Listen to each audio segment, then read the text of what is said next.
All right.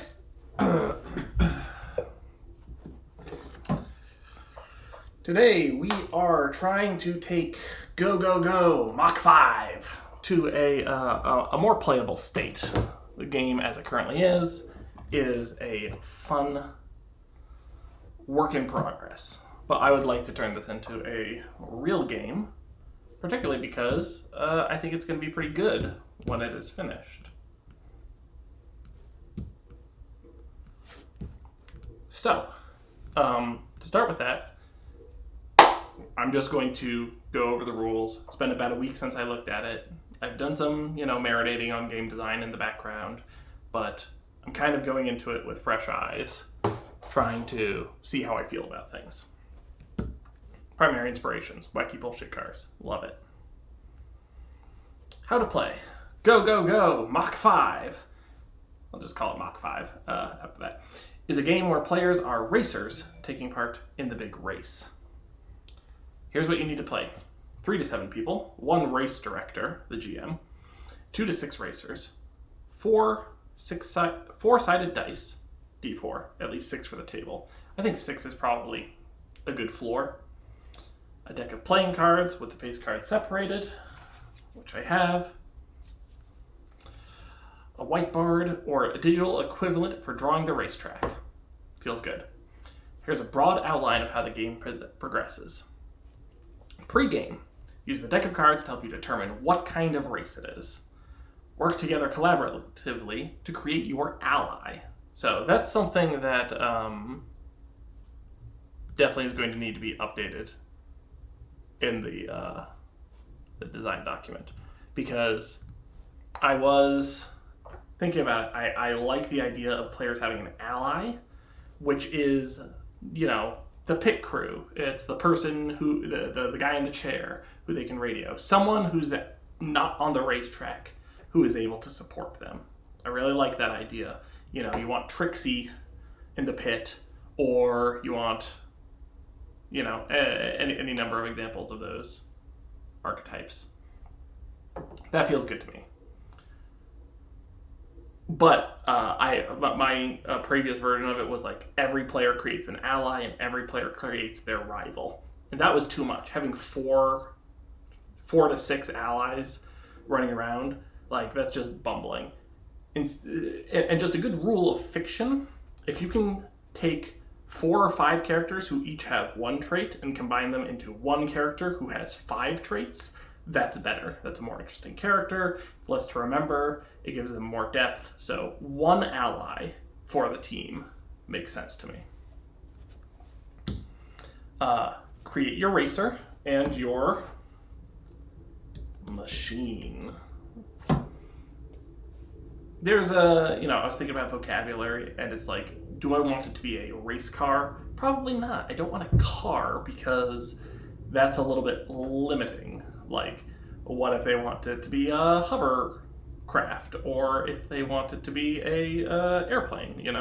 I think it should be a broader umbrella so that it can contain other types of machines. Each player creates their rival. That feels good. The game. Let's call it the game structure. Intro. All players at the table collaborate on a short scene to introduce the racers, the rivals, and the big race. Their ally, the rivals, and the big race. The big race. The big race track is divided into 4 sections. Use the deck of cards to help you determine what each section of track looks like. So this was actually something also that I was thinking of, is maybe you should be able to scale the racetrack. So right now it's divided into 4 sections. Maybe it should be between 3 and 5 sections in order to kind of modulate how much time players want to spend at the table. If you only have 2 hours, maybe a 3-section racetrack makes more sense. The race comprises 3 laps. Yep. Outro. Summarize what happened with the race and where the race leads you next. And where the road leads you next. Yeah, that largely feels good to me. The big race. Win conditions. Team racing employs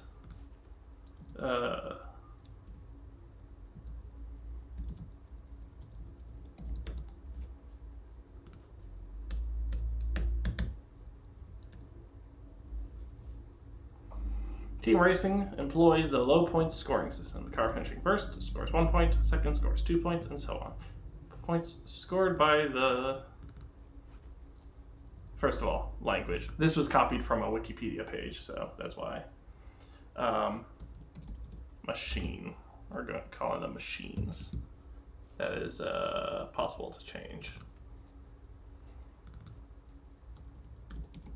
Machine and each team are added together. The team scoring the fewest points win, with additional rules applied to decide ties and the 2 and 4 boat formats. Machine. Team scoring the fewest points wins. I think we can remove that asterisk. Although I should actually math out, like, if it's possible to get ties, what happens if there is a tiebreaker? Like, what does a tiebreaker look like?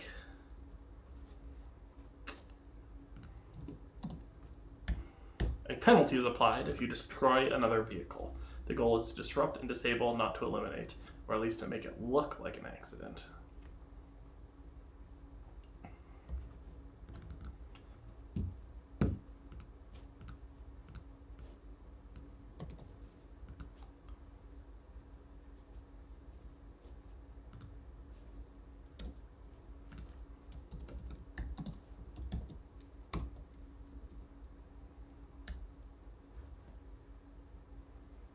Team scoring fewest points wins. Yeah. Okay, that feels pretty okay to me. Core resolution. I think this is correct, but I'm actually a little bit hesitant on whether or not I want moves or not. Like, that's still up in the air. That kind of sucks.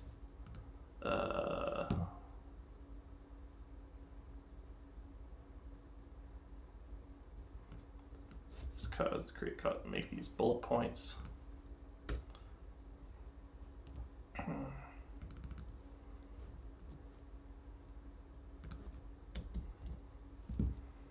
The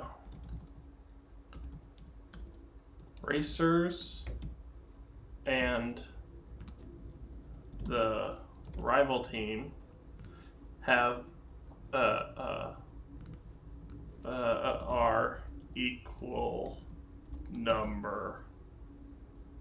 There is an equal number of racers and rivals. What's the vocabulary? What's the words I'm looking for? The racers and the rivals. There's an equal number. Should not be difficult.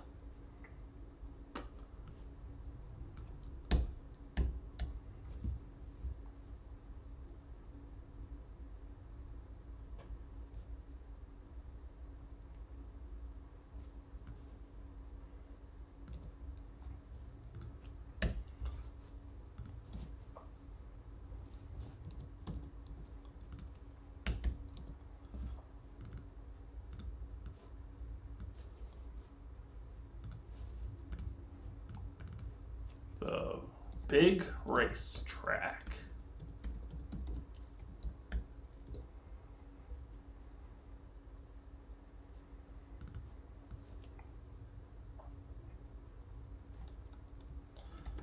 Players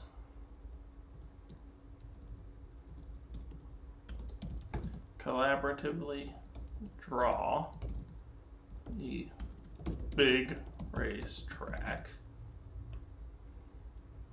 on the whiteboard, paper, etc.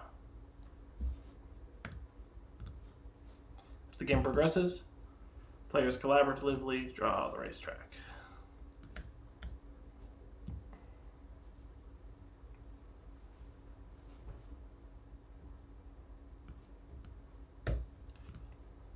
Start by drawing cards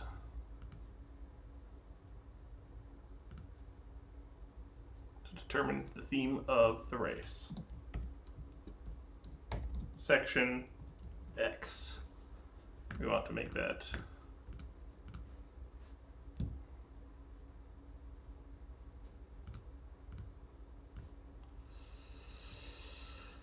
randomizers, oracles. This is the random generation part. Random tables.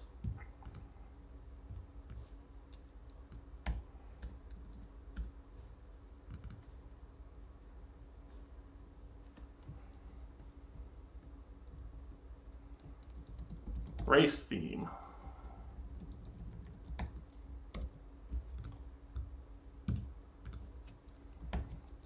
The racetrack.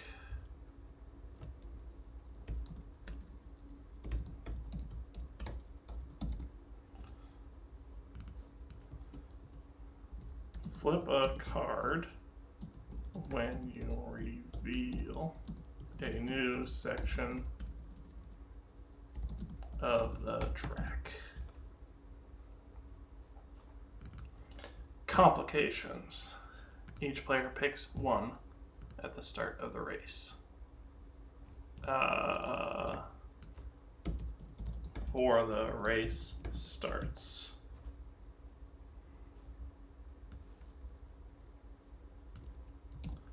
So let's put that before, like kind of arrange it in order of when you're going to be pulling each card. The racetrack. Flip a card to reveal when you reveal a new section of the track. Big finish. Pick one card for the final lap.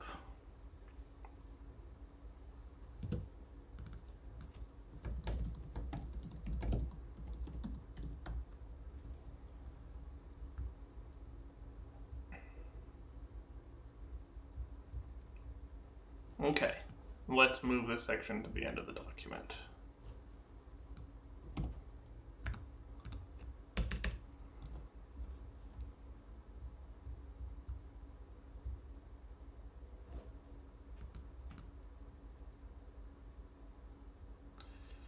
Yes.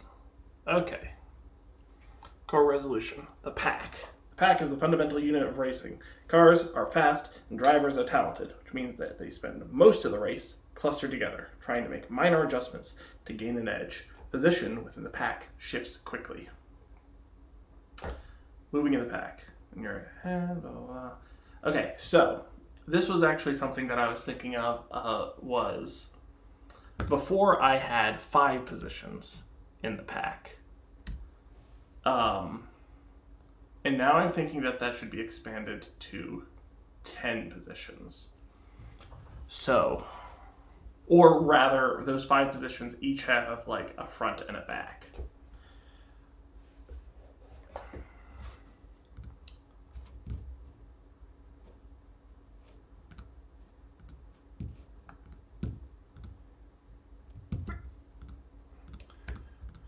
So I want some way to automate this, and I'm going to do some Google Sheets magic in order to do that.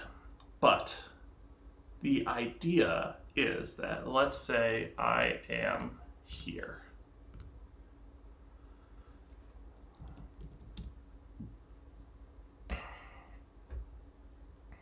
And I have my dice, which we're going to do roll dice.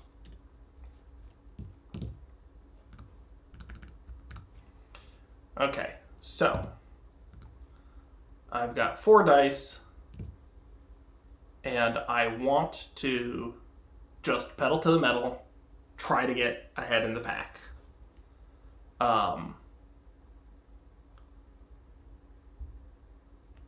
How much should I move forward on a successful roll?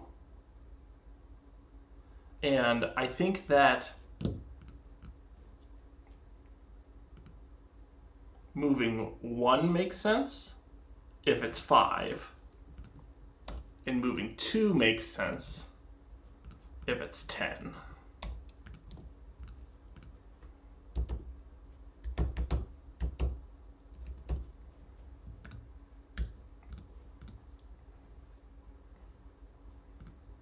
So that would be the equivalent of like 8th position.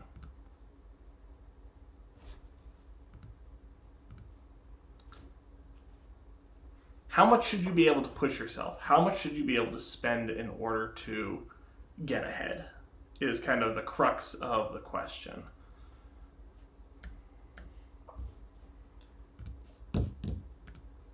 So let's take a look.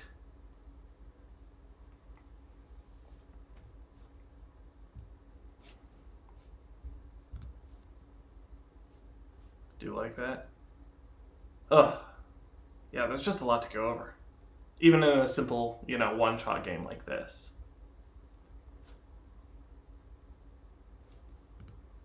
Consequences. Bonus dice. Overdrive. 1, 2, 3, 4, 5, 6, 7, 8, 9. You gain overdrive as you push yourself and your vehicle to the limit. If you hit 9 overdrive, you crash. You are out for the rest of the stretch. You show up at the start of the next stretch at the rear of the pack, which is a pretty big penalty. Gain overdrive to gain bonus dice. Gain overdrive to activate your car's gear. Gain overdrive to shift the scene, which is similar to flashbacks. Gain overdrive to recover from consequences. Overdrive can be gained as a consequence. Okay. Action roll. How many dice? So the question is just, what happens? And what do you want to happen? And how many things can happen? How wide is the possibility space here? So, I was thinking about like making these moves because almost always you're going to be trying to go fast, hit another car, or what? Like, those are the two primary verbs. But then there's also edge cases of, like, rocks are falling down, there's a landslide happening, and part of this whole mountain is starting to slough off into the water below. What are you going to do about it? And it's like, well, I'm going to do some sick car acrobatics. And is that qualify as like trying to get ahead, or does that qualify as a new type of thing? Should that be a different move? Should that be a move at all? Or should it be more like Forged in the Dark, where it's very open-ended and players are allowed to just declare what they do and then we figure out how effective it is? And that's kind of a tricky question. So let's talk about that. Let's just walk through the situation I just described. There's a landslide happening. Suddenly a big part of the road is missing. There's literally a gap in the road, and if you keep driving, you're going to fall off a cliff, and you have to get over there. What are you going to do? Well, maybe I have a cool ability. I've got spring jacks. Lets you jump over gaps. Perfect. So that I'm going to declare my intention. I'm going to mark a point of overdrive. And then do I just do it? Or what? Let's say that I have to make an action roll like it was Forged in the Dark. I am going to do it in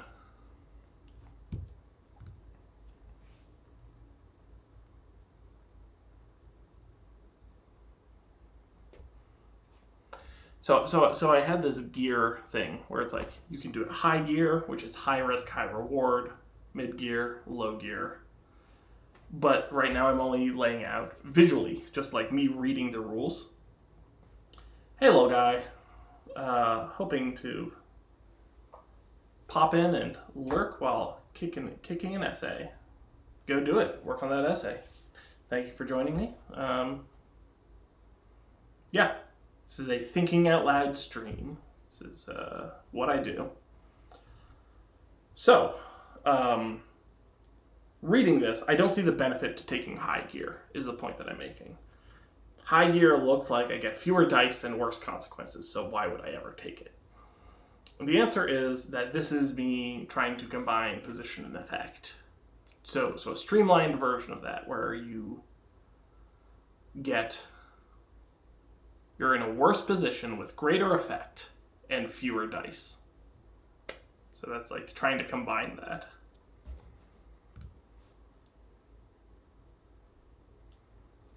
But if that's the case, then that means that there are degrees of success, such as if I'm punching it in low gear, I have to accomplish less than if I'm punching it in high gear.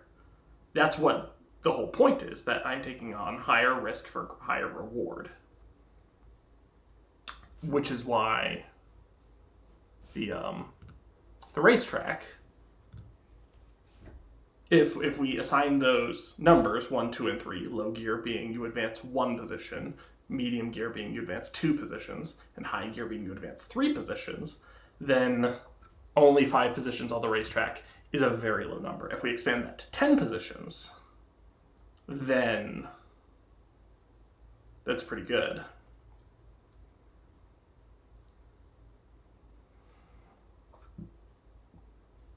One, two, three. So being able to go from 8th position to 5th position is a big leap.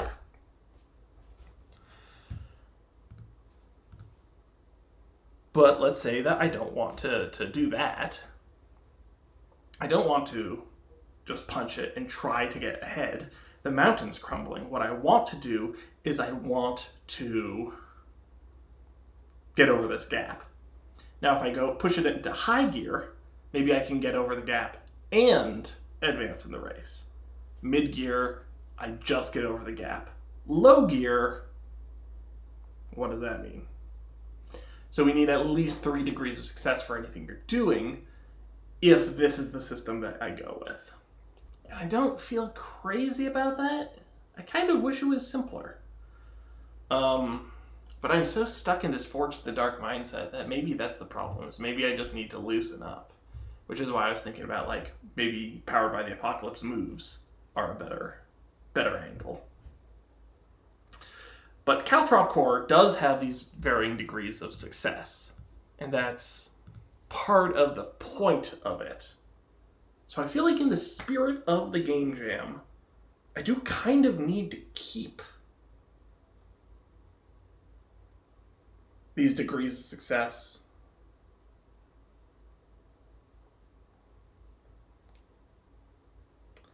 Success with an additional bonus, success with no consequence, success, reduced effect, or with a consequence. Failure with a consequence, failure with a big consequence, and all players lose position.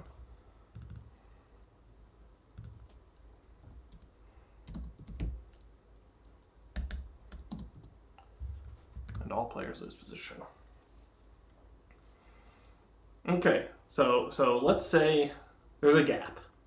I'm going to start with 2 dice, medium consequences, and then I want to get up to 4 dice. So how do I gain bonus dice?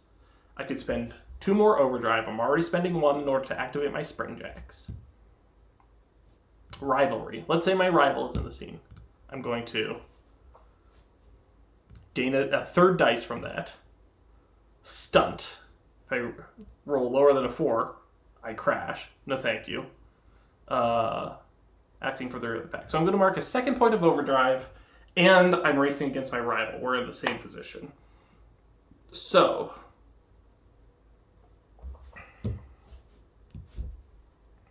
that gives me my 4 dice. So now I'm going to roll. It's my intention. 4. I got a 4. So I get what I want. I jump over the gap, land on the opposite side. I'm in the same position, but I've avoided that danger. Let's roll again. Same result. Okay, so that is a mixed success.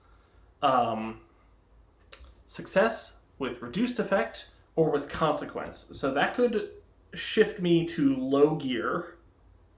Let's talk about what a partial success looks like. If it reduces my effect, changing it to low gear, it means I cross the gap, but I kind of get caught on the edge a little bit. And my tires are squealing, and I'm like, am I going to make it? But then finally, they catch. But during that time, I lose position. I move back in the pack by 1. So now I'm in 9th place. Oof. But I'm past the obstacle. Or I remain in place and I'm racing against my rival. My rival gains position against me. They were in the same place. They were level with me.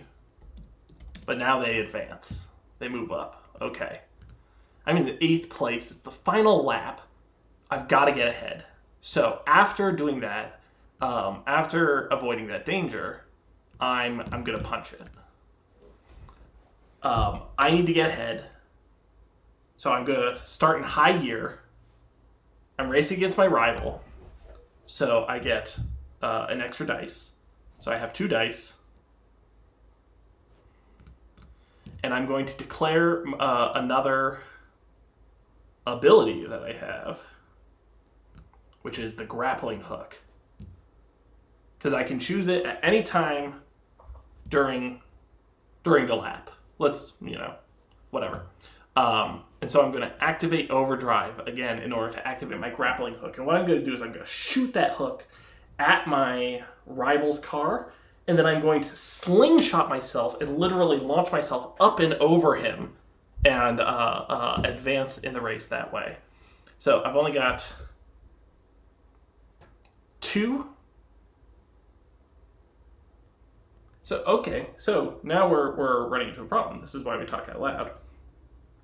Because just rolling the dice, by virtue of me making I'm calling it a punch it roll, where I'm just trying to advance. By virtue of me rolling, I advance 3 spaces. But now I'm using this grappling hook, and in the fiction, I'm using it to launch past my rival. Does that mean that I get more? Do I advance 4 positions? Am I slowing him down? What does this mean in the fiction? And I think that's fine. I think that we get to decide that.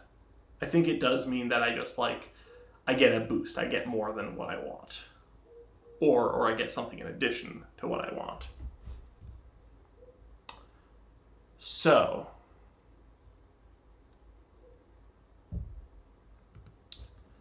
I've only got 2 dice. I'm going to roll them.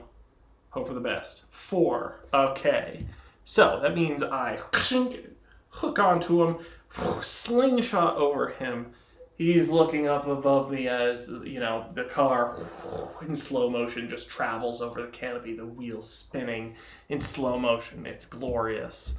And then I land in front of him, and then I speed off. So I get to choose. Let's say that I get to choose. Does that mean that I advance more, or do I slow him down? Maybe I'm actually doing this in order to throw them off. So my rival is going to go down here, and then I'm going to advance 1, 2, 3.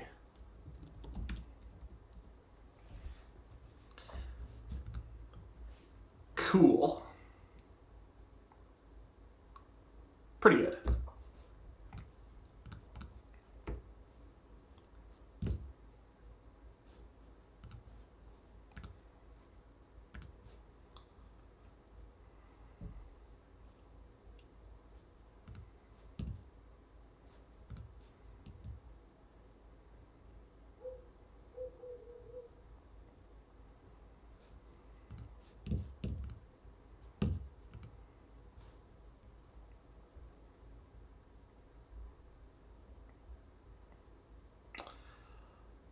So let's talk about what's my consequence and what's the catastrophe. So let's create a new page. We'll call it random tables. I think there's actually a way to randomly roll something in Google Sheets, which would be extremely cool. I do not know how to do it, so for right now, it's just going to be... I should just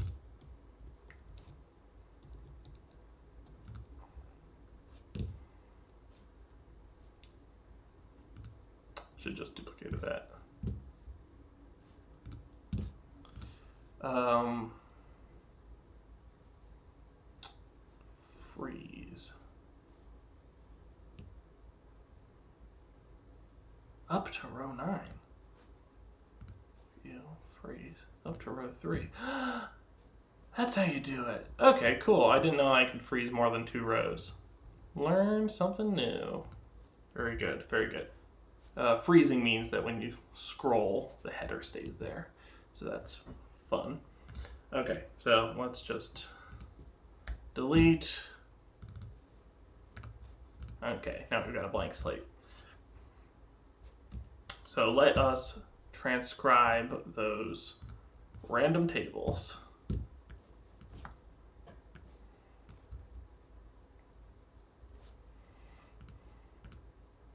Nope.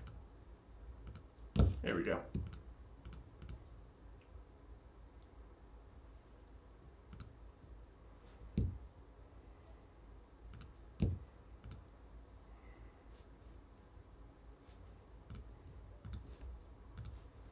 Okay, so card.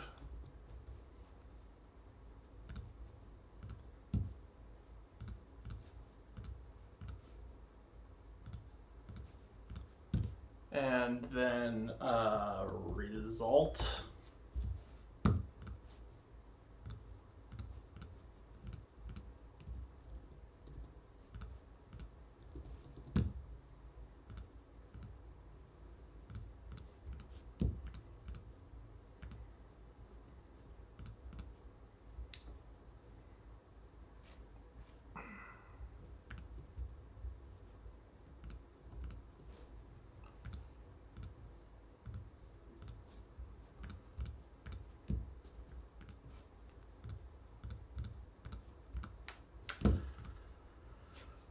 Okay, so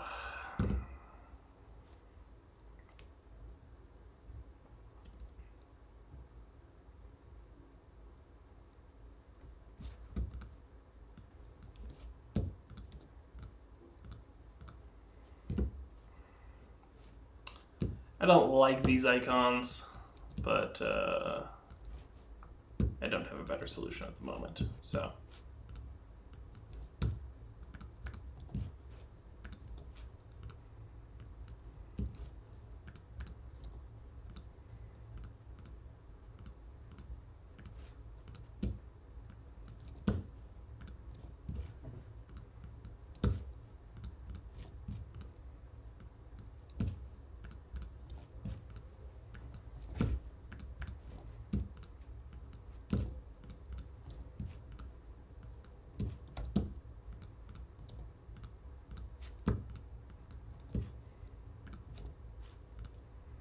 Hope your essay is going well.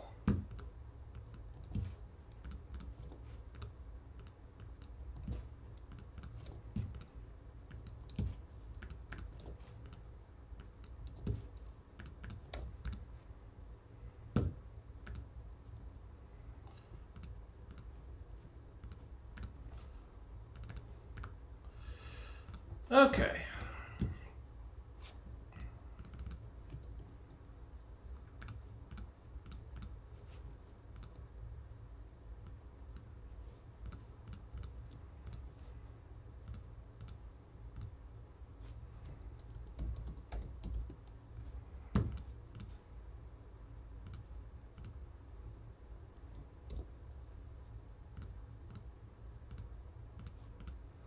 Race theme. Winter. Colors. Summer. Well, okay, let's winter, summer, spring. Winter, spring, summer, fall, or autumn. Bright colors, desert, volcano,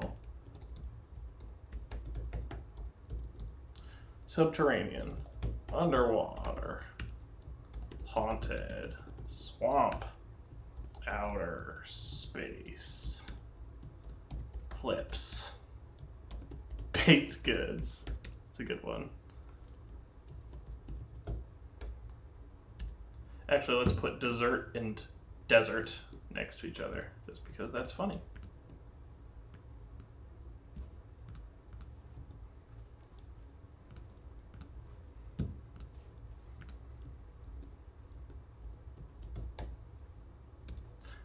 Oh no, the deck of cards is back. Yeah, honestly, I'm still kind of lukewarm on whether or not I like the deck of cards. But, time travel. But, you know, that's what I got right now, so. Okay, so that was race theme.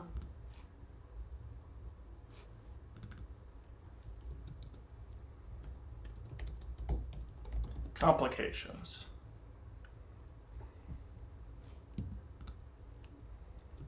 Your mom is calling and she won't get off. Very funny to me. Oh no, okay, don't do that.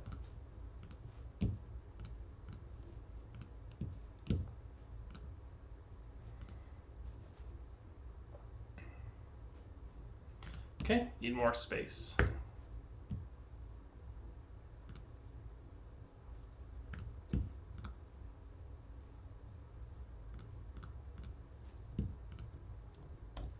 Is there an easier way to do this? Almost certainly. But I don't know how. So. Nope. Nope.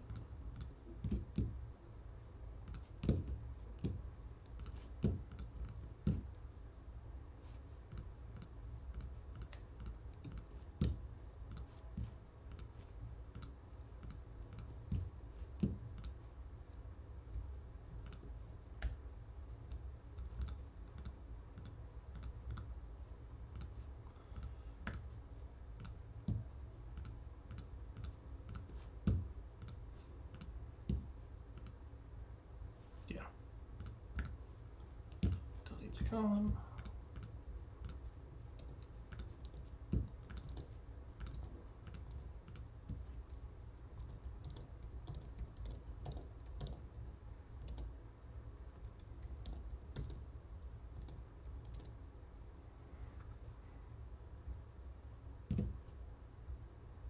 I was wondering why these ones looked a little weird. They are not the correct size.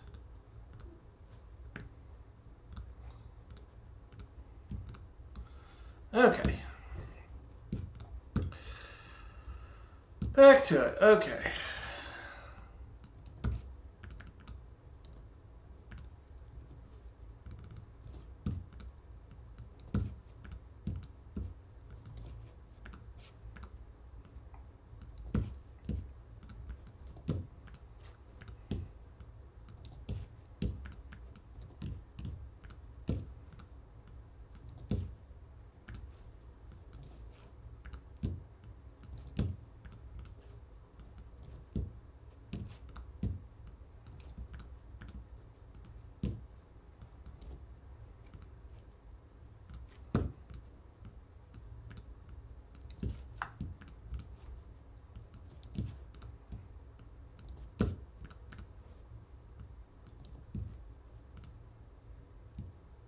Uh-oh. What'd I do? 1, 2, 3, 4.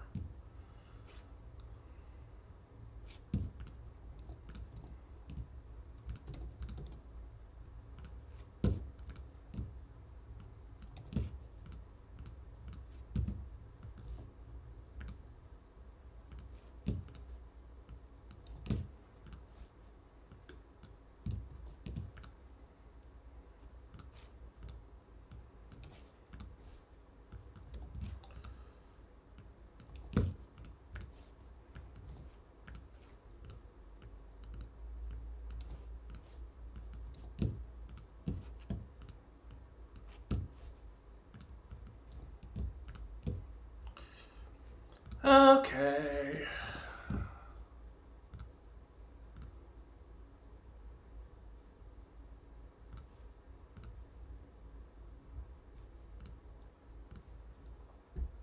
you look like that? Huh, that's fine.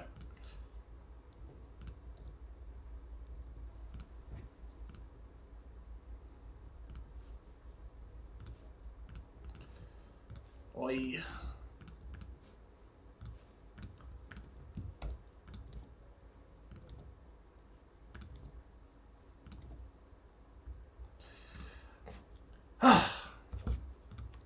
Winter, spring, summer. Why are you not doing that? Summer, autumn.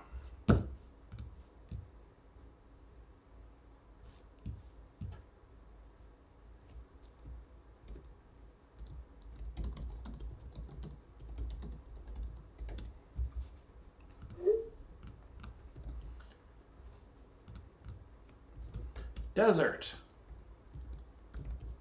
Dessert.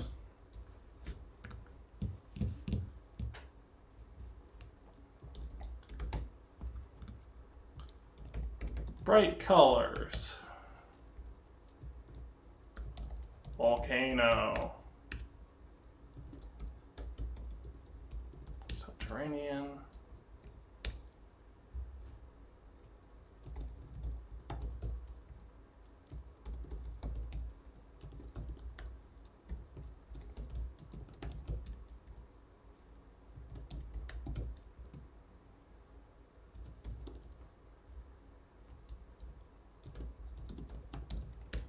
Okay, now we're back to where we were.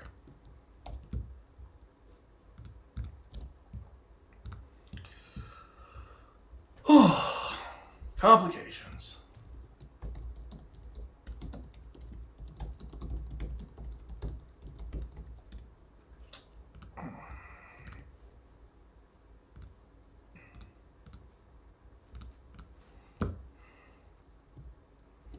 This race is just a cover to distract from you stealing the Declaration of Independence.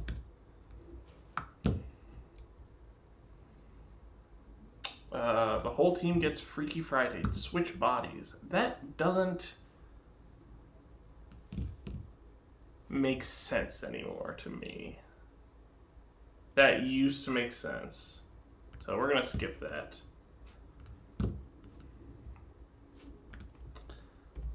There's a really nice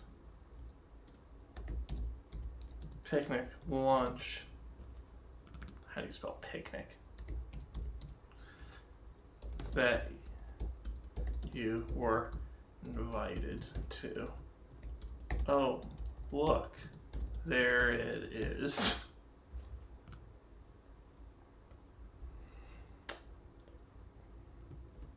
There's a bomb. If you go under.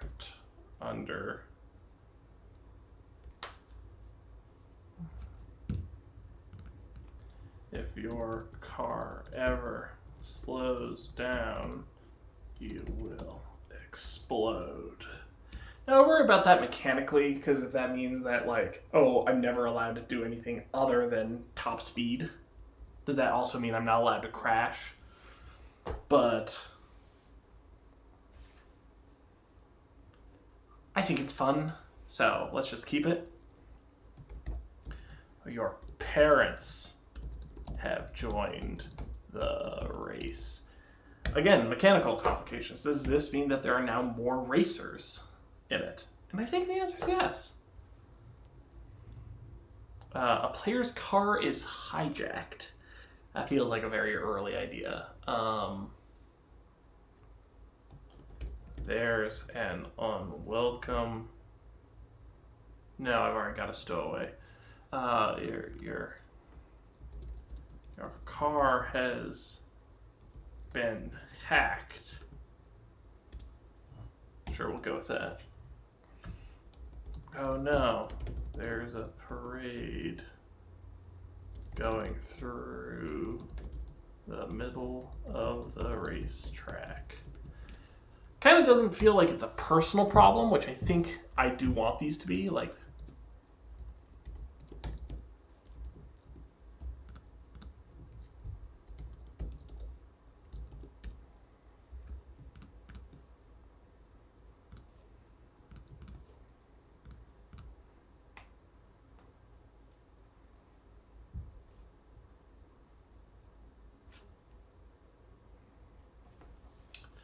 Old Guy says, I like the idea of the player's parents becoming racers, because what if one of your consequences actually affects them? Instead of you getting hacked, your parents have their vehicles hacked, and it's all your fault.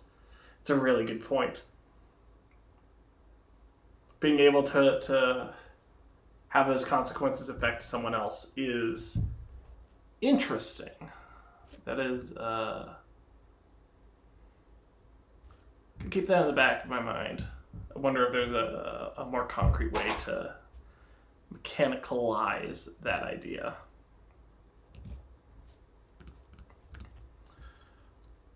Possessed by the ghost of a former racer. That's a winner. You need to officiate a wedding.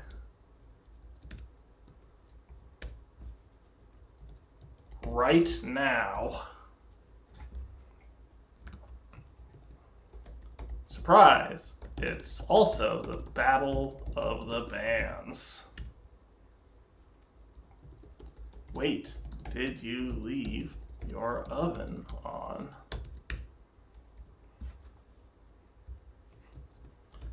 They're filming a documentary about you. And keep getting in the way. Lol Guy says, following up on his previous comment, it really, oh man, I just saw myself in the window and like, look at this. Yeah. I'm trying to keep it from being in my eyes. It really only works if it's someone who the player has a positive investment with. It would suck a lot if it's another player who hasn't got agency in that situation, unless it's like a betrayal kind of thing. But to an NPC they care about, yeah. So yeah, I think that something that I really want to focus on is that like complications are opt-in. You should opt into them. I think it needs to give you a mechanical bonus if you do, similar to like invite trouble in harrowing. But yeah, I want players to be excited about their complications and to like volunteer. I want them to be self-inflicted wounds. Like I want players to be like, it's too quiet. Let's get some bullshit up in here. Exceedingly consistent MLM rep. Your kid brother and his pet monkey have stowed away in your car.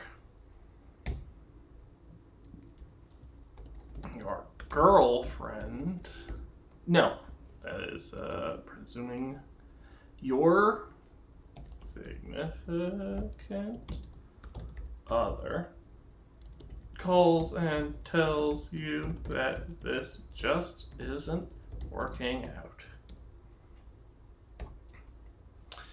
Similarly, do we want to presume the gender of the kid who's hanging out? Should it be your sibling? Yeah. Your kid, sibling, and their pet monkey.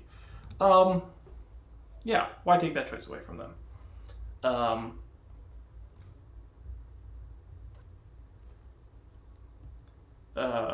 Let's have at least one other stowaway. Oh no! Ninjas. Yeah, that's also fine. Good. I was gonna say that they're in your car, like they're in the back seat, but maybe it's can be broader. Cool. That feels good. And then we've got more random tables, but this is all we need right now. So, back to the hypothetical situation. We are racing. We've just jumped a gap. We've grappling hooked off of our rival and launched ahead of them. But it's time to introduce our complication into play. And our complication is... Oh, the Ace of Spades. Classic. Your mom calls you, and she won't hang up. So what does that mean? It's open to interpretation. I want it to be open to interpretation. But now I actually have to interpret it. So, is it a matter of...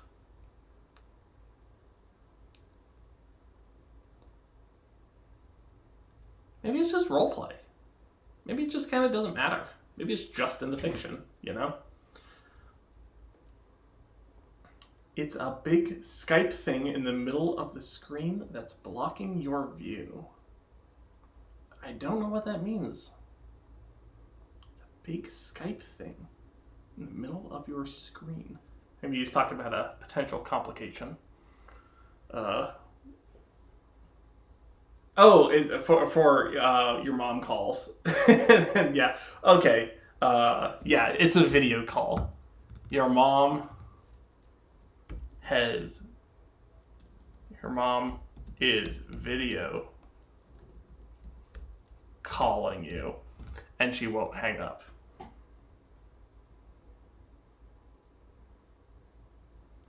That's pretty funny.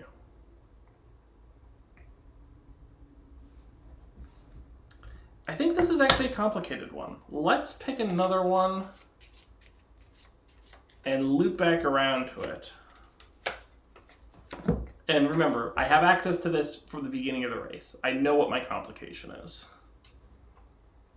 Okay, we've got the Queen of Clubs. Wait, did you leave your oven on? Also complicated. Also not straightforward. Yeah, what does this mean? How do I...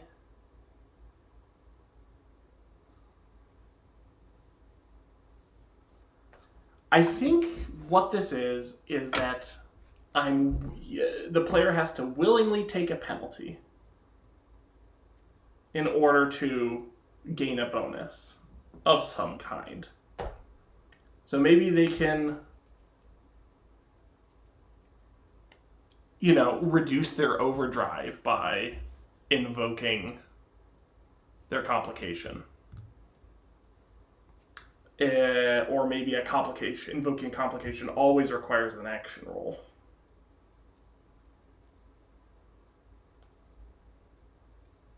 Or maybe this is kind of a dumb idea and I should scrap it.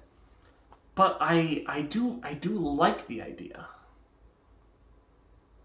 Maybe it's just a tool the GM has. Maybe it's just a tool that the GM has.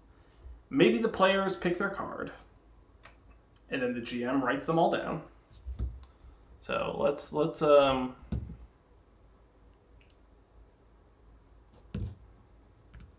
a little bit more space here for a complication.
Formatting.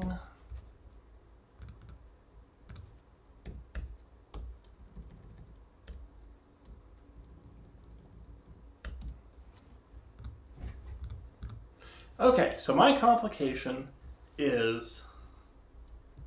Wait, did I leave my stove on? And now that is a complication that the GM can inflict on me. And maybe it's real simple. Maybe it's just as a consequence, you know, that is part of the justification to it. I rolled a partial success, and part of it was because I was just distracted thinking about my stove.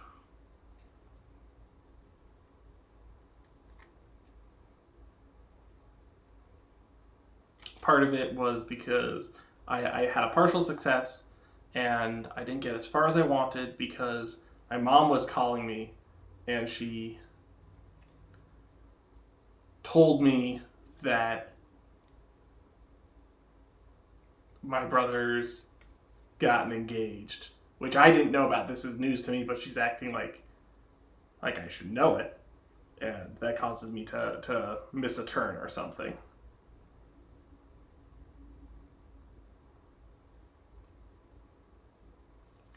It's not bad.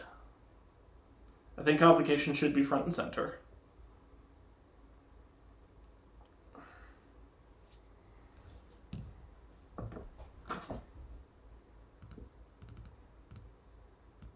High gear.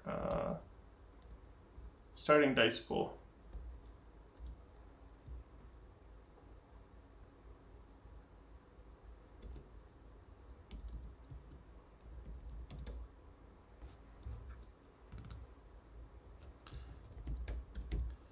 High risk, high effect, high consequences. Sure.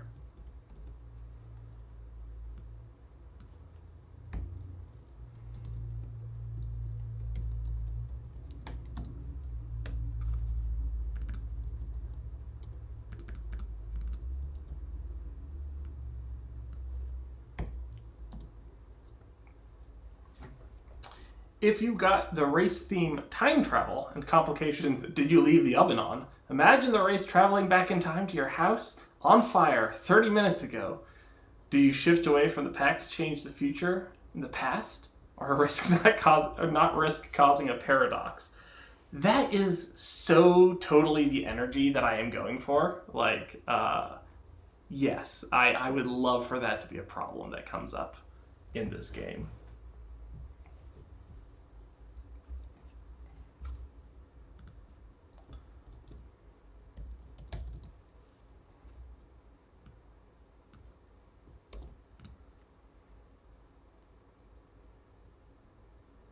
Okay, so now that reads to me like that's a...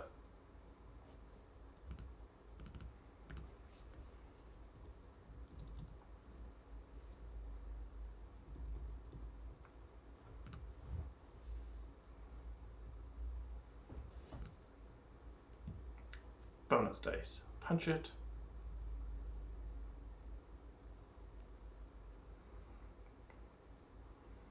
Maybe all complications should have a suggested gameplay effect, but GMs can interpret however best fits the fiction. Yeah, I think that's the right sentiment, but how much... how much I leave up to interpretation does matter, because previously, you know, when it came to the random tables, it was like, pick 4 for the race theme. And that was just a lot. That was a lot of mental overhead and like trying to figure out how to interpret that. You know, creative work is work, and creative brain power is difficult. And so not overloading people, there's definitely something to be said for that. What if you pick a few cards, scrap 2 from that? Oh, okay. Yeah, to kind of narrow them down to what you want. Well, let's just play that game. What feels better? So, I'm going to pick a race theme. Got 2 cards here. Got the Ace of Diamonds and the Queen of Hearts. So, desert. Dream desert. Oh,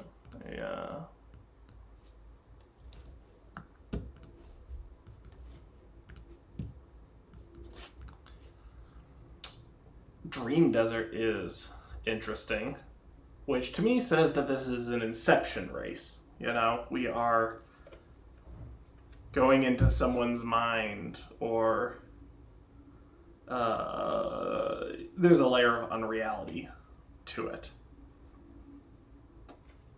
Which means that the racetrack gets to be even more surreal than normal.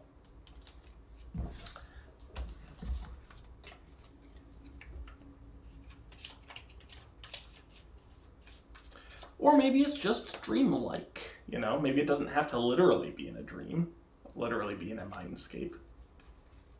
Okay, so now I'm going to pick 4 and then keep 2. Queen of Hearts, Dream. Ace of Diamonds, Desert. Did I just pick the same ones? That's weird.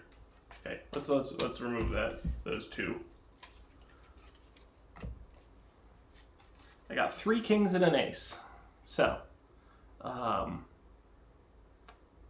King of Spades, Spring, King of Clubs, Underwater, King of Hearts, Eclipse, Ace of Clubs, Subterranean.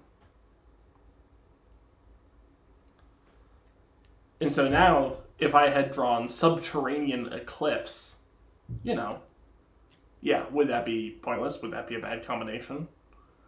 Or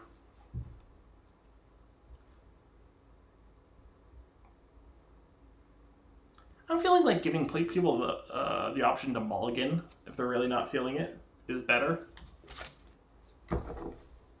rather than draw 4, pick 2. Because just look, like, picking 4 options is a pretty good amount. And then, like, oh, well, maybe this, oh, well, maybe that. Like, it's just a few too many choices, I think.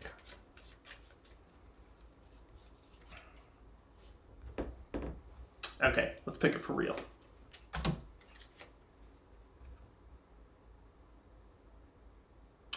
Queen of Spades, Summer, Jack of Diamonds. Summer Volcano. I love a Summer Volcano course. And right now, the problem is that there's an exceedingly persistent multi-level marketing rep who's trying to sell me Cutco knives.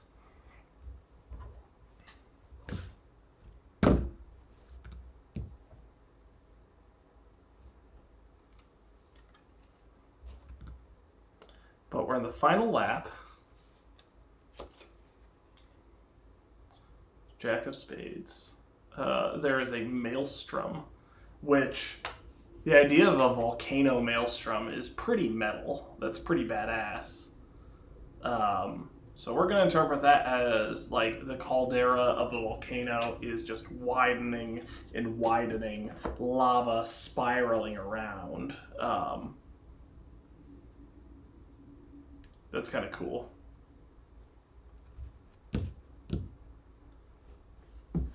Things are crumbling. The racetrack is falling apart.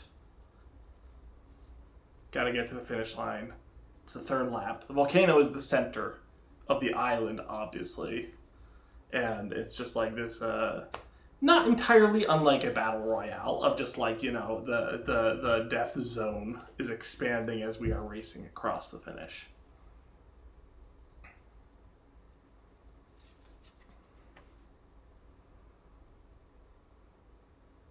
Okay, so talking out loud like this, the question of who decides what the obstacles are and how are you going to act is coming to the front of my mind. So, is it that I sit here passively and wait for the GM, the what did I call them? The commentator? Yeah, the commentator. It's very funny. Do I wait for the commentator to tell me what is happening in the race? Like, you're driving and suddenly in front of you is a lava. What do you do? You know? And my gut instinct is that that's not the best rhythm for it.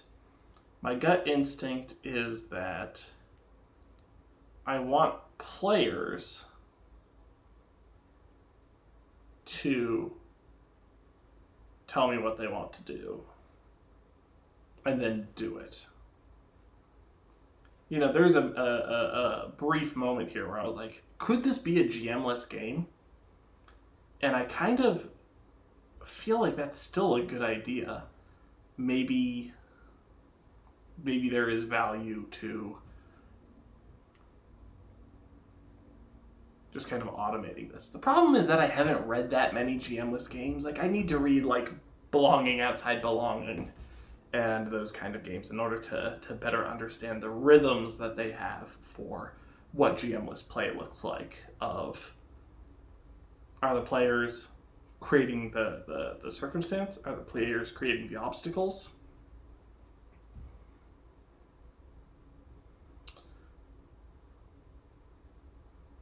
Maybe that's my homework. Maybe I need to read a few GM-less games.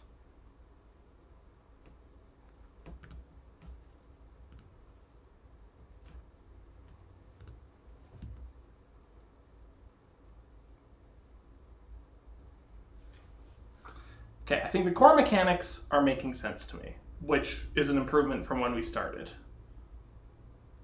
I think who has the authority to talk about what is on the track is not as clear.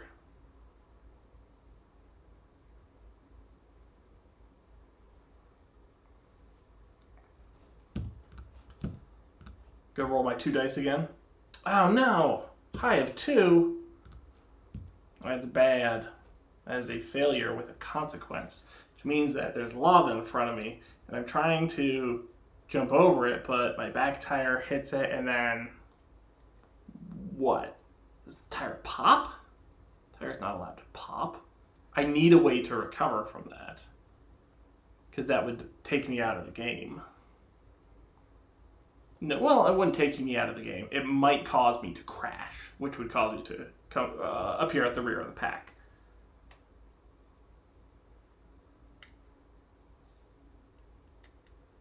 Maybe that's okay. Yeah. So, okay, no good. I need to resist that, which in this game is called recovering. So I'm going to roll 1d4 and gain that much overdrive. 3. Not too bad. And by not too bad, I mean the second worst result I could get. I'm just used to Blades in the Dark with a 6-sided dice. So 3 is actually pretty significant.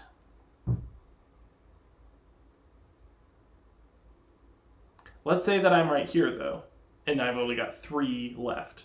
And my choice is to recover and gamble that I don't crash, which is a 50% chance because I need a 1 or a 2, or to definitely crash.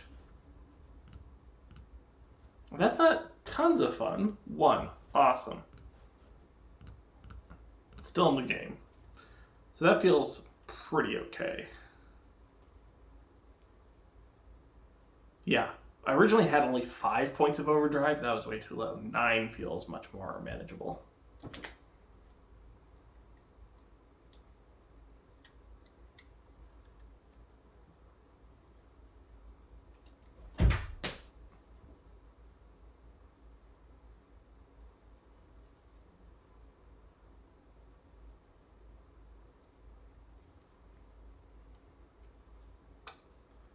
Shift. Let's talk about shift real quick, because I've actually given remarkably little thought to that. With shift, it's a matter of Blades in the Dark, flashbacks. You're presented with a problem. There's a guard at the door. I don't want to deal with this problem directly. I'm going to create a flashback where I've already been here, I bribed him, and he's just going to wave us through. Problem solved. Obstacle taken care of.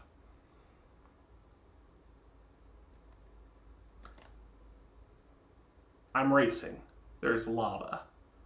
There's no way I could have planned for that. So that kind of framing doesn't make sense. But what I could do is I could shift the camera to our ally. And the ally is there, and she's got like her little drone helicopter, and it's loaded up with water balloons. And pew, pew, pew, pew, drops a bunch of water balloons, hardens the lava exactly where I need to go, and I'm able to drive over it unscathed. That's cool. That's fun.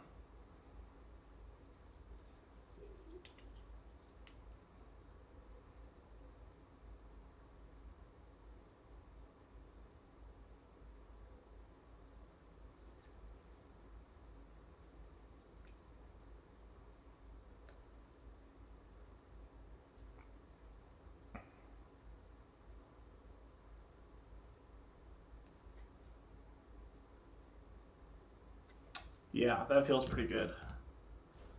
Similarly, the 10-place racetrack feels better to me than the 5. So I think I'm just going to default to that.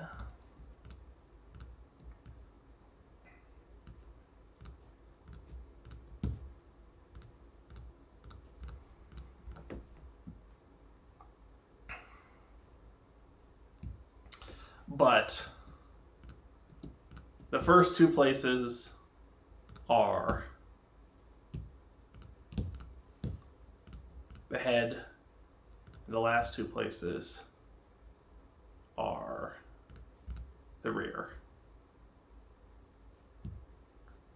And then the big part in the middle is the body. And if you are in the head of the pack,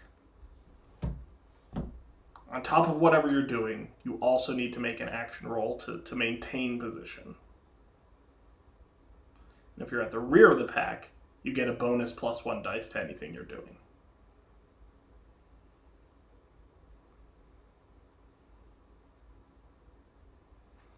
Here's the problem, though, that I did during play. My rival is back here.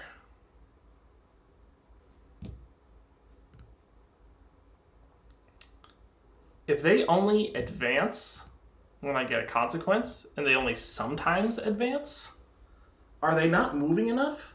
Is it too difficult for them to get ahead? Maybe they need to be moving more. So I'm against my rival. Let's no, I'm punching it. So nope, I succeeded. I wanna get a bad roll.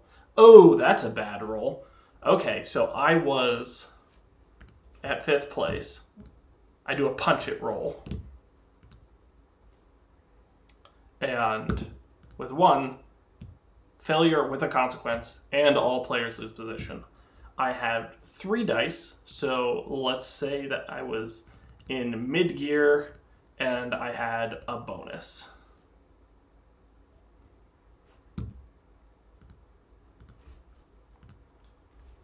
Which means that I move down.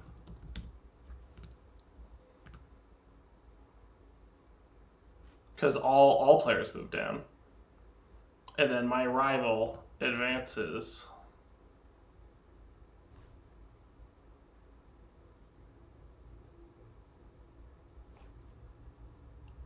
by 2, putting us on the same level.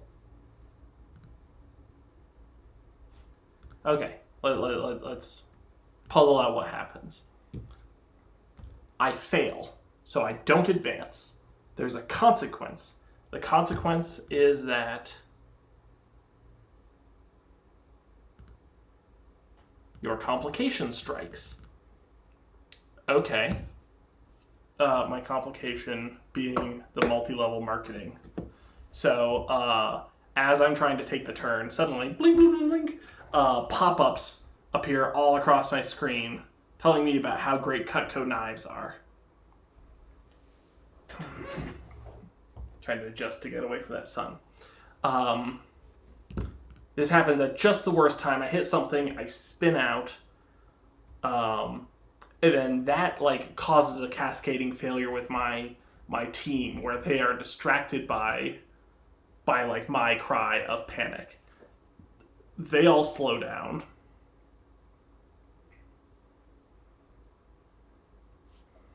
And then Okay, so I didn't get what I wanted. The consequence was the complication striking, and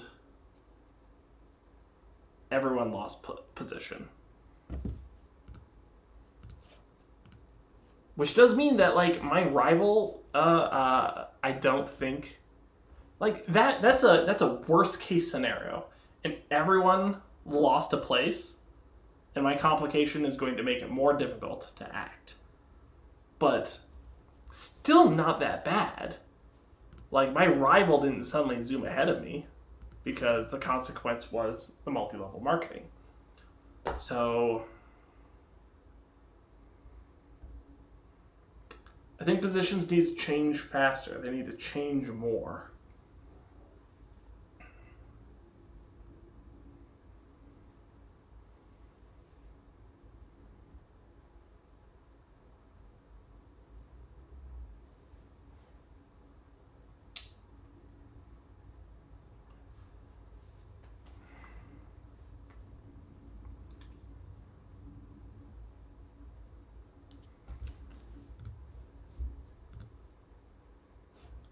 Maybe it's a matter of low gear, mid gear, high gear. Maybe low gear, your rivals don't advance.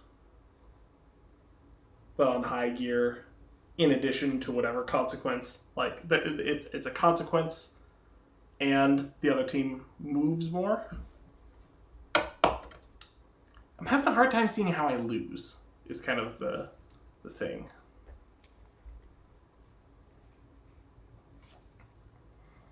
Aside from getting cocky, filling up my overdrive, and then crashing and showing up at the rear of the pack.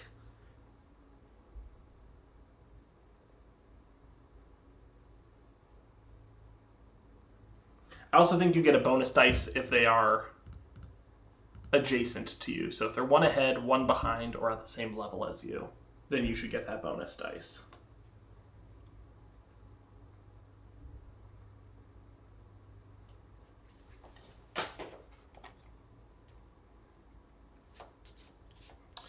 I think this is actually a lot closer than I think it is.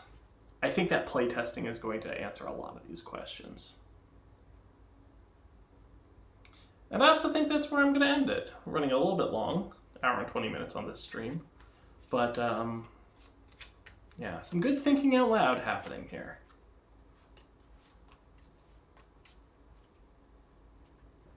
The act of playing is going to reveal a lot of assumptions. Right, and the ally is someone who players create together, not individually. The rival, yes, like the rival. So here's my homework for today. Mach 5 Go, old.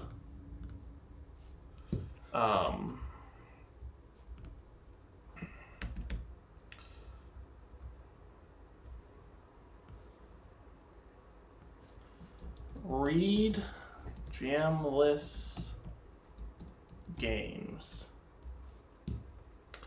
Cool to see your process as always, Adam. I get a good few meaty paragraphs done. Learn some TTRPG design stuff too. Appreciate you hanging out with me, and I'm glad that you're able to, parse anything from my deranged ramblings. Read GM-less games. Playtest. Oh boy, I feel like I just had a point. Ally, rival.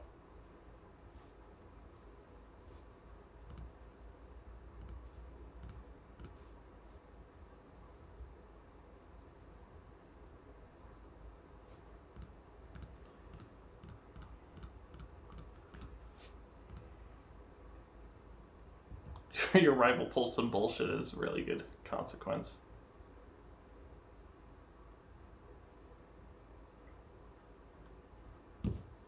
Well, I feel like I had more homework for myself, but I forgot it already. Reading GM-less games, figuring out how they handle authority over the fiction, and players creating their own obstacles is definitely something that I want to look into.